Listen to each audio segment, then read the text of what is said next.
ठंड का कहर। श्याम बहुत ही गरीब था। गरीबी इतनी थी, ना पहनने को गर्म कपड़ा था और ना ही खाने को भोजन नसीब होता था। ठंड इतनी भयंकर थी कि हड्डियां जम तक जाती थीं। हवा में बर्फ के कांटे चुभते थे और रातें ऐसी कि बिना आग के जीना मुश्किल हो जाता। श्याम के पास अपनी कोई जमीन नहीं थी। वो दूसरों की जमीन पर मजदूरी करता था, लेकिन सर्दियों में काम मिलना बंद हो जाता था क्योंकि खेत बर्फ से ढक जाते और मजदूरों की उंगलियां सुन्न हो जाती। छत से बर्फ टपकती रहती और दरवाजे खिड़कियां इतनी जर्जर की हवा का एक झोंका भी घर को हिला देता। वो जिस घर में रहता था वो भी काफी पुराना था। दीवारों से ठंडी हवा सीधे अंदर घुसती थी। एक दिन गांव का एक बुजुर्ग आदमी, नाम था बूढ़ा रघुदास, श्याम के पास आया। ठंड से उसकी सांसें सफेद धुआं बनकर उड़ रही थी, लेकिन वो श्याम से कहने लगा, बेटा, आखिर तुम इतनी मुसीबत क्यों कूट रहे हो? तुम नौजवान हो, होनहार हो। अगर तुम चाहो तो मेहनत से अपनी किस्मत बदल सकते हो, भले ही यह ठंड कितनी भी क्रूर हो जाए। रघुदास चाचा, ज्यादा मेहनत करने से कोई फायदा नहीं। जो तकदीर में लिखा है वो मिलेगा, वो तो उतना ही। इस ठंड में जीना तो दुर्लभ है। मेहनत करके क्या हासिल होगा? बेटा, यही गलती तुम्हारे पिता ने की थी। उसने भी खुद को पूरी तरह भाग्य के भरोसे छोड़ दिया था। इसीलिए वह कोई काम नहीं करता था, सारा दिन घर में ही पड़ा रहता था। तुम्हारी गरीबी भी तुम्हारे पिता की इन्हीं गलतियों की वजह से है।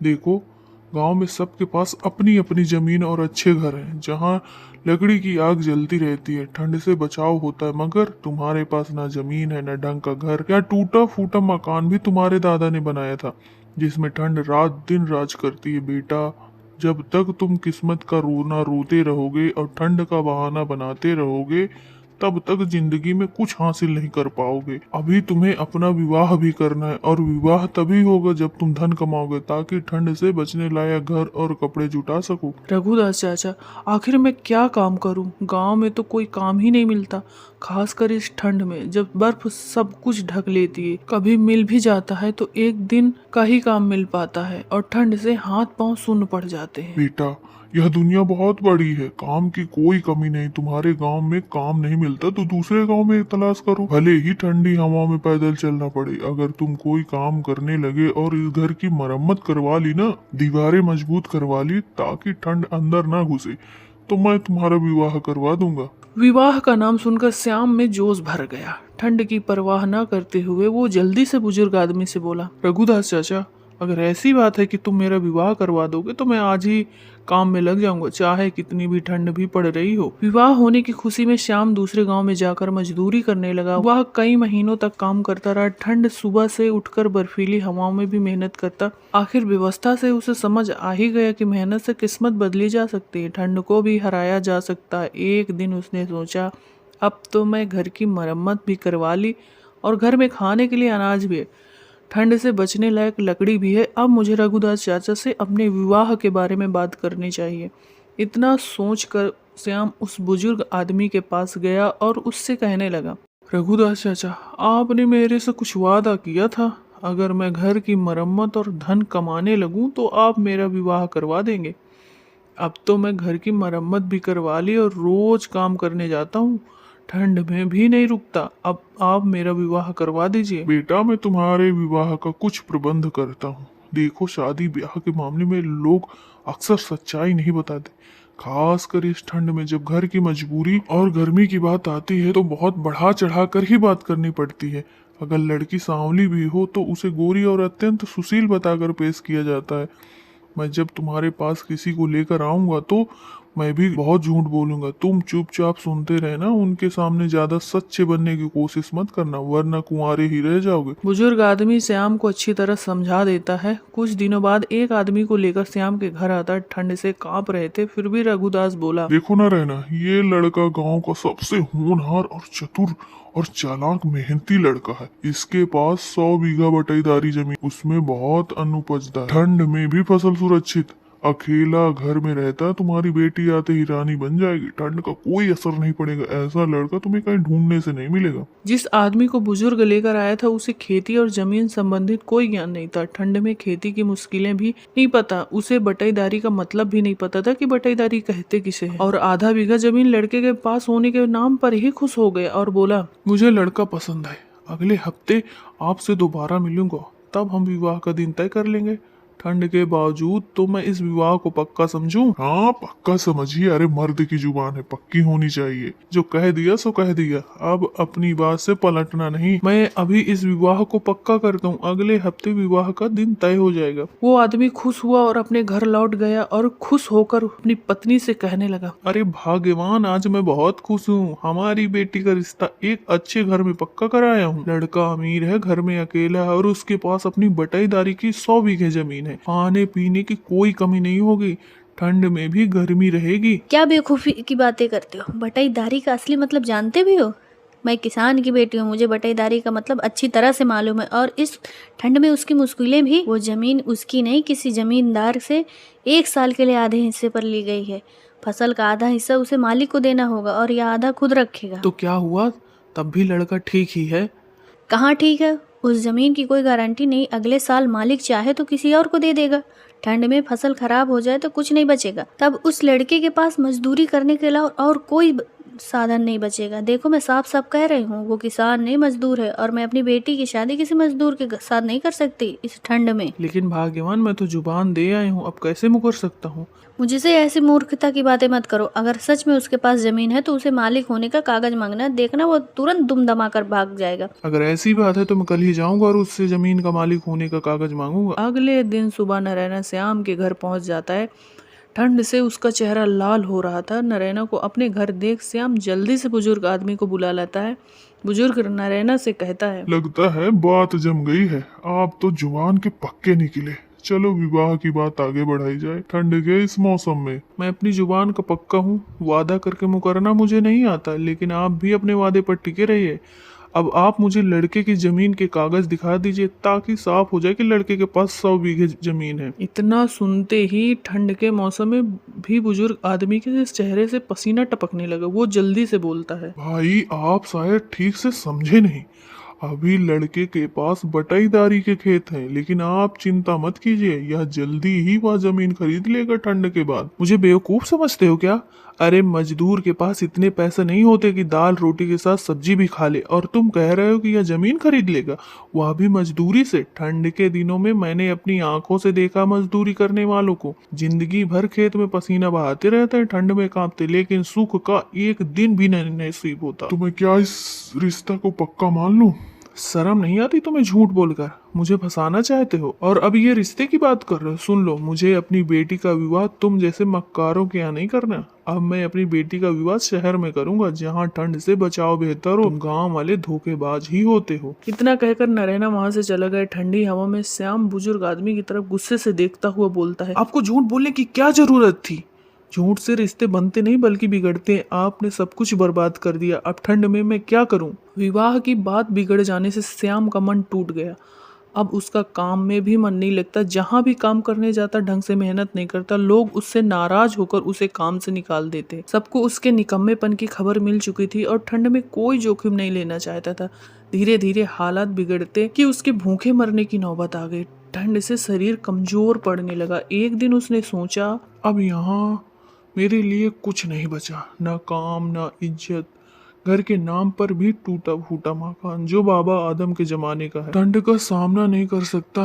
अच्छा होगा अब शहर चला जाऊं, शायद वहाँ कुछ काम मिल जाए। बहुत सोच विचार के बाद श्याम दूसरे दिन घर से शहर के लिए निकल गया। ठंडी सुबह में, मगर उसे पता नहीं था कि शहर कहाँ है, वह काम कैसे मिलेगा। वो चलते चलते घने जंगल में पहुंच गया, जहाँ ठंड और भी क्रूर थी। पेड़ों पर बर्फ जमी हुई। जंगल में ही उसे रात हो गई। रात का अंधेरा देखकर वह घबराने लगा और जल्दी जल्दी जंगल को पार करने लगा। ठंड से दांत किटकिटाते, लेकिन जंगल इतना घना था कि खत्म होने का नाम ही नहीं ले रहा था।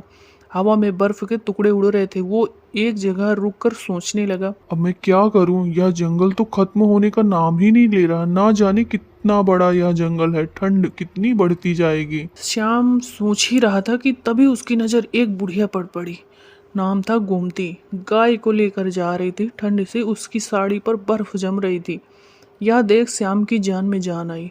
जरूर यह बुढ़िया इस जंगल में रहती है। अब रात में मैं इस बुढ़िया के घर ठहर सकता हूँ। भले ही यह मुझे भोजन न दे, लेकिन रहने के लिए आसरा तो जरूर दे सकती है। ठंड से बचने के लिए श्याम चुपचाप बुढ़िया के पीछे चलने लगा। कुछ दूर चलने के बाद श्याम ने देखा कि जंगल में एक छोटा सा घर है और उस घर के बराबर में एक छोटी सी झोपड़ी। बुढ़िया ने गाय को झोपड़ी में बंद किया और खुद घर के अंदर जाने लगे। श्याम जल्दी से बुढ़िया के पास गया। श्याम को देखकर बुढ़िया हैरान हो गई।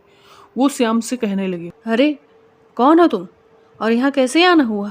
आज से पहले कभी नौजवान को इस जंगल में आते नहीं देखा, खासकर इस ठंड में। काकी, मेरा नाम श्याम है। मैं बहुत गरीब आदमी हूँ।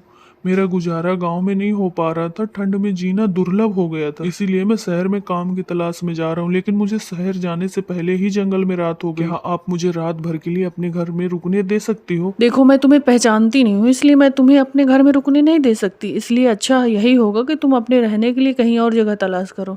काकी, इस जंगल में तो मैं कहाँ तलाश करूँ? मुझे नहीं लगता कि कोई और भी जंगल में रहता होगा ठंड में। काकी, अगर आप कहो तो मैं गाय की झोपड़ी में ही रह लूंगा और ठंड सह लूंगा। क्या तुम मुझे मूर्ख समझते हो जो तुम्हें गाय की झोपड़ी में रहने दूं? मैं तुम्हें जानती नहीं, पहचानती नहीं। तेरा क्या भरोसा तू मेरी गाय को चुरा कर भाग जाए तो? इसीलिए मैं तुझे गाय की झोपड़ी में भी नहीं रख सकती। काकी, ऐसा मत कहो। मैं चोर नहीं हूँ। मैं तो बहुत भला और ईमानदार आदमी हूँ। अगर आप मुझे यहाँ नहीं रहने दोगी तो मैं कहाँ जाऊँगा? जंगल में मुझे जंगली जानवर खा जाएंगे, या तो मैं ठंड से मर जाऊंगा। तो इसमें मैं क्या करूं? जंगल में तो रोज ही खूंखार जानवर, जीव जंतु और आदमी को मारकर खाते रहते हैं। अब मैं सभी को बचाते थोड़ी ना फिरूंगी। तू यहाँ से चला जा, मरे या जिए मुझे कोई मतलब नहीं। बुढ़िया की बात सुनकर श्याम समझ गया कि यह बुढ़िया बहुत बेरहम औरत है। इसको किसी से कोई फर्क नहीं पड़ता। जानवरों के बीच रहते रहते खुद भी जानवर जैसी हो गई है। इस ठंड ने इसे इतना कठोर बना दिया। यह मुझे अपने घर में एक रात ठहरने की इजाजत दे देती तो इसका क्या बिगड़ जाता? आखिर रात भर ही की तो बात थी। श्याम यह सोच ही रहा था कि बुढ़िया उससे बोली, सुनो, थोड़ी देर यहीं खड़े होकर मेरा इंतजार करो। ठंड सहते हुए मैं अपनी बेटी से पूछ कर आती हूँ कि तुम्हें रात रुकने देना या नहीं। बुढ़िया की बात सुनकर श्याम समझ गया कि बुढ़िया उसे रोकने के लिए इतना क्यों नखरा कर रही थी। बुढ़िया अपनी बेटी के पास गई और बोली, अरे गौरी, बाहर एक लड़का खड़ा है हमारे घर में, ठहरना चाहता है। तू एक बार उसे देख ले, अगर तुझे पसंद आ जाए तो मैं उसे यहाँ रुकने के लिए कह दूँ। माँ, इसमें पसंद नापसंद की कौन सी बात होती है? उसे रात भर के लिए यहाँ रुकने दो। बेचारा बहुत परेशान है, ठंड से कांप रहा है। बेवकूफ़ों जैसी बातें मत कर। तू उसे एक बार देख तो सही। माँ, अब भी हद करती हो। मैं उसे देखकर क्या करूँगी? मुझे क्या उससे विवाह करना है? हाँ, तुझे उसे विवाह ही करना है। अब तेरी विवाह की उम्र हो गई और मुझे तेरे विवाह की चिंता होने लगी।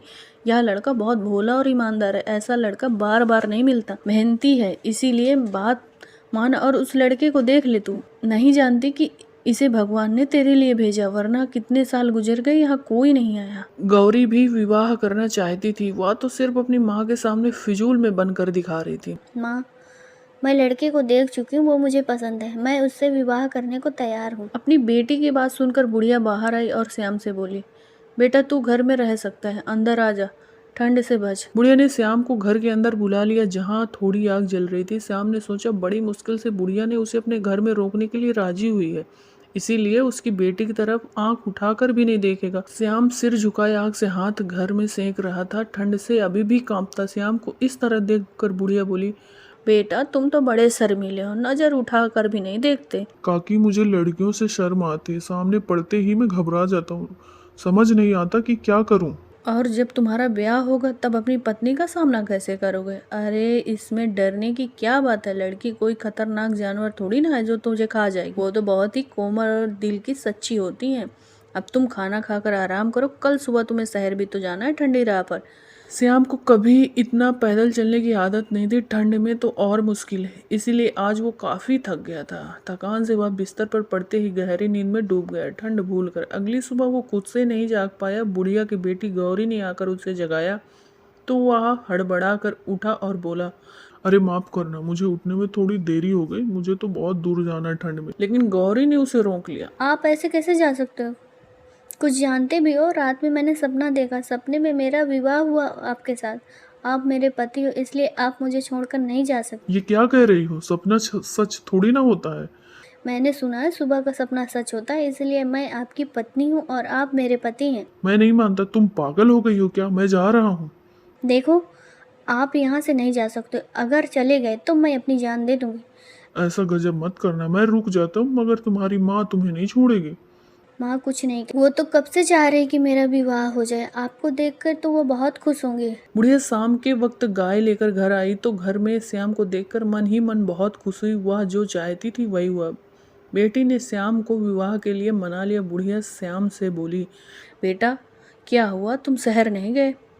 काकी मैं शहर जा रहा था लेकिन तुम्हारी बेटी ने जाने नहीं दिया। यह ना जाने कैसी बेवकूफ़ों जैसी बातें कर रही है। बुढ़िया की बेटी ने बुढ़िया को सारी बात बता दी। फिर बुढ़िया श्याम से कहती है, बेटा अब तुम्हें ना डरने की ज़रूरत है और ना ही कहीं जाने की। अब तुम हमारे साथ ही रहोगे, ठंड में सुरक्षित। बेटा मैं कोई जंगली औरत नहीं हूँ, मैं काशीपुर गांव की जमींदार की पत्नी हूँ गोमती। जमींदार ने एक नीच औरत के बहकावे में आकर दूसरी शादी कर ली। उस औरत के कहने पर ही उसने मुझे और मेरी बेटी को जिंदा जला देने की साजिश रची।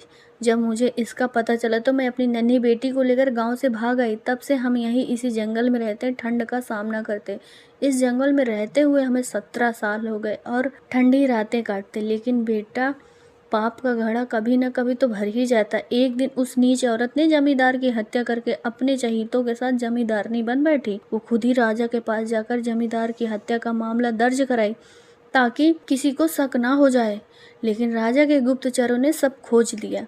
असली हत्यारन वो नीच औरत ही निकली। तब राजा के सैनिकों ने उसे पकड़ लिया और जल्द ही उसे फांसी हो जाएगी। हमारा पुराना वफादार नौकर ने हमें यह खबर दी है।